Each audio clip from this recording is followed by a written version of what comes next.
সাম্প্রতিক ছাত্র আন্দোলন নিয়ে একটি পোস্ট করে তীব্র সমালোচনার মুখে পড়েছেন বিগ বস মালয়ালমের সাবেক প্রতিযোগী, অভিনেত্রী ও সঞ্চালক পার্ল মানি। বিতর্কের জেরে মাত্র 2 দিনেই ইনস্টাগ্রামে হারিয়েছেন 3 লাখেরও বেশি অনুসারী।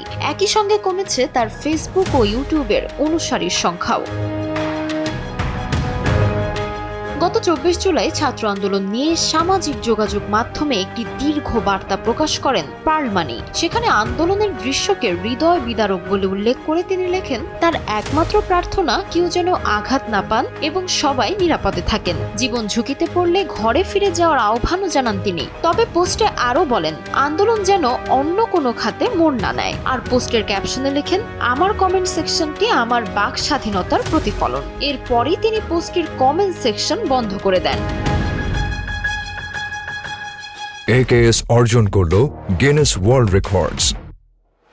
AKS পার্লের এই অবস্থানকে অনেকেই কূটনৈতিক বলে সমালোচনা করেছেন। কমেন্ট করার সুযোগ না পেয়ে ক্ষুব্ধ নেটিজেনরা তার পুরনো পোস্টগুলোতে গিয়ে ক্ষোভ প্রকাশ করেছেন। কেউ কেউ তাকে সুবিধাভোগী বলেও আখ্যা দিয়েছেন এবং দাবি করেছেন সাধারণ শিক্ষার্থীদের সংগ্রাম ও ত্যাগ তিনি উপলব্ধি করতে পারেননি।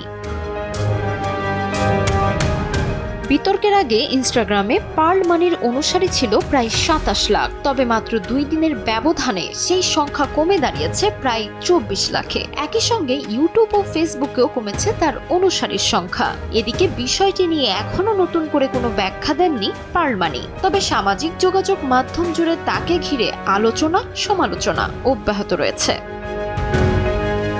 তাজমিলা খান, সময় সংবাদ।